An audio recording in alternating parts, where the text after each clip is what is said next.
Here's a very personalized one. You yourself are building a box-shaped aquarium, box just meaning a normal box. And remember, box does not mean cube. Like a shoebox is usually not in the shape of a cube.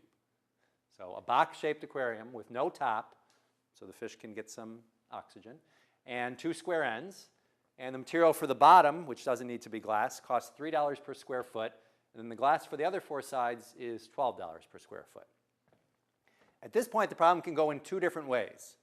So maybe pause the recording here and see if you can think about what 2 different questions we could ask, and then we'll actually do one of them.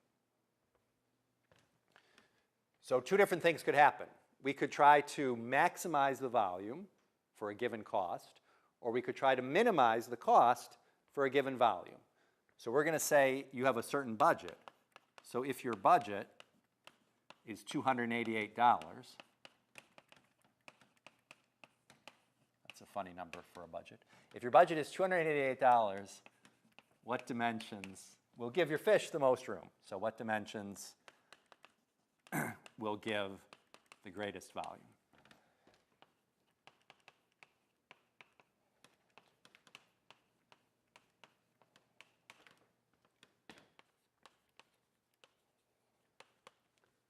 So that means our goal problem could have gone in 2 different ways, either minimize cost or maximize volume. We decided to go with the maximize volume. So the goal is to maximize the volume. We've got our tank, our aquarium here. So how should we label it? There's the length, the width, and the height. So the volume, formula for the volume of a box, is length times width times height.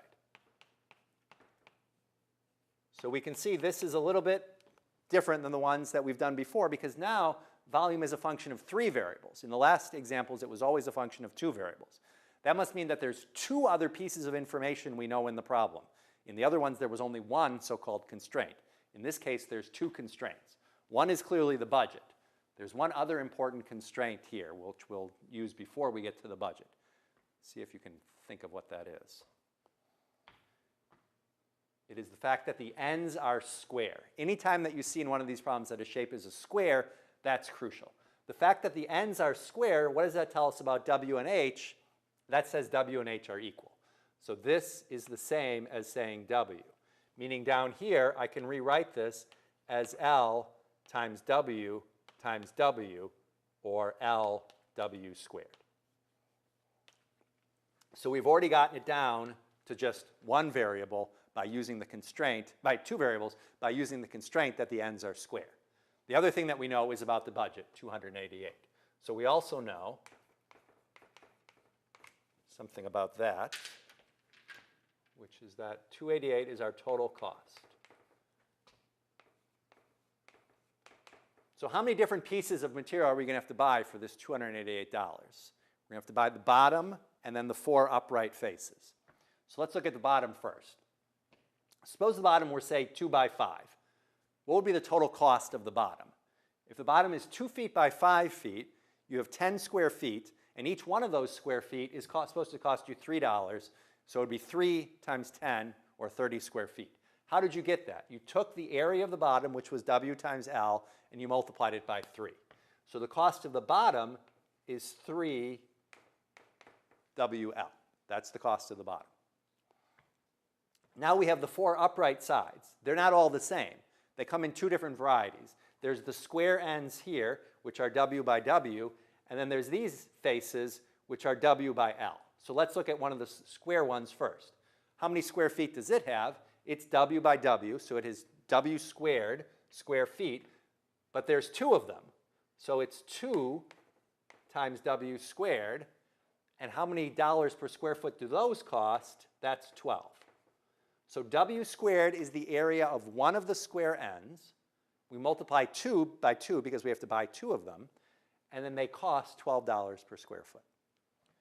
So far we have purchased the bottom and the 2 square ends. We have to purchase the other 2 upright faces as well. They are each W by L. There's 2 of them. They're also made of glass, so they're also $12 per square foot. So to look almost the same, it'll say $12 per square foot for 2 of these, each of which are W by L feet in their dimensions. Okay, let's hope this cleans up a little bit. So this becomes 288. We've got a 3WL here, and we've got a 24WL there. So we can combine those together into 27WL, and this is 24W squared. As usual, it's easier to solve for one variable than the other. Which one should we try to solve for here? I hope you chose to solve for L, right? There's only one L here, and it's not being squared or anything like that. So we just want to solve for this L. General algebra strategy is if you want to solve for something, start by moving the things that are farthest away from it. So first we're going to move 24W squared to the other side. And I've got 27 WL. And then to solve for L, we just divide. So L is 288 minus 24W squared all over 27W. Now, sometimes when I've given this problem on an exam, I find that people now take the derivative of this. And that's because they weren't so careful. Remember, the goal that we're trying to do is maximize the volume. So this is the function whose derivative we want. That's the reason for writing this out, so that we don't accidentally take the derivative of the wrong thing. The whole point in solving for L here was to do what with it? The point was to take this L and put it back into there. So now we have volume entirely as a function of W. So V of W is this L, which we've just found, 288 minus 24W squared over 27W times W squared.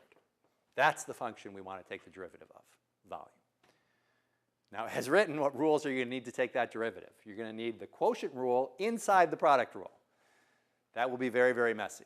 Let's hope this will simplify, and it sure will. This W can cancel the W squared there, and then we can multiply this W in.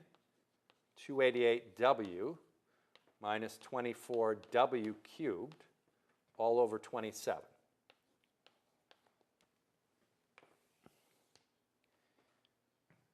Sometimes people multiply this W on the bottom as well, but multiplying by W is not the same as multiplying by W over W, right? W over W would be 1. That would mean we hadn't really changed anything at all. This is W over 1. You multiply W on the top and 1 on the bottom.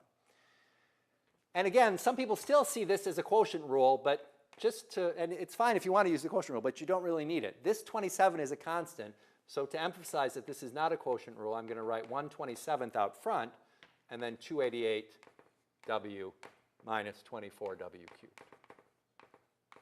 So that's my formula for volume, whose derivative I want to take.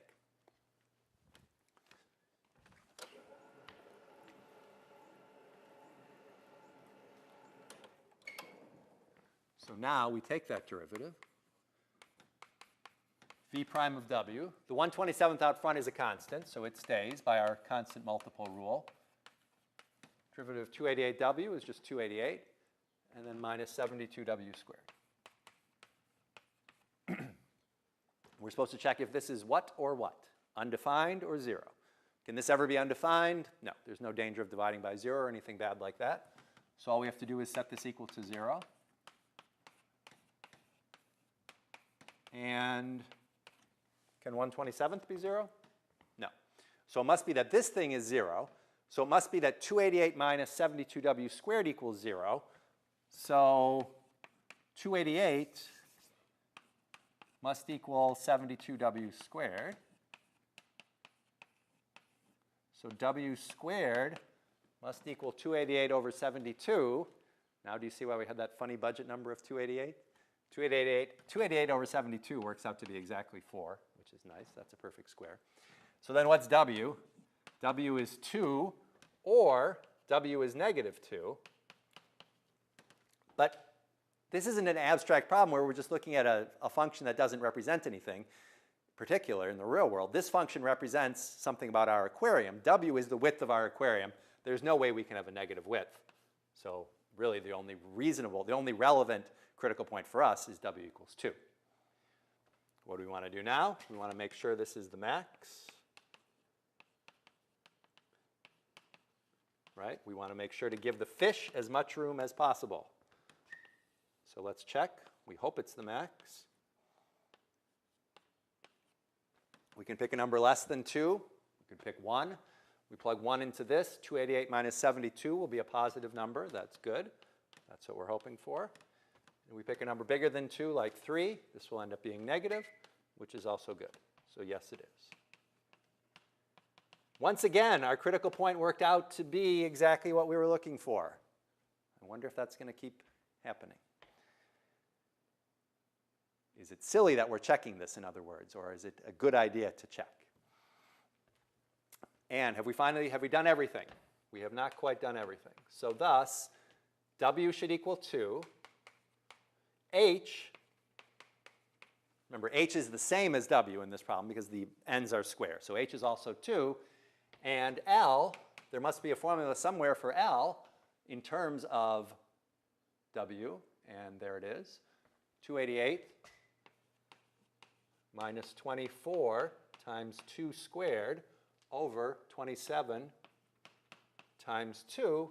And when we simplify that, well, I couldn't make them all work out to be perfect integers, but 32 ninths is still not so bad.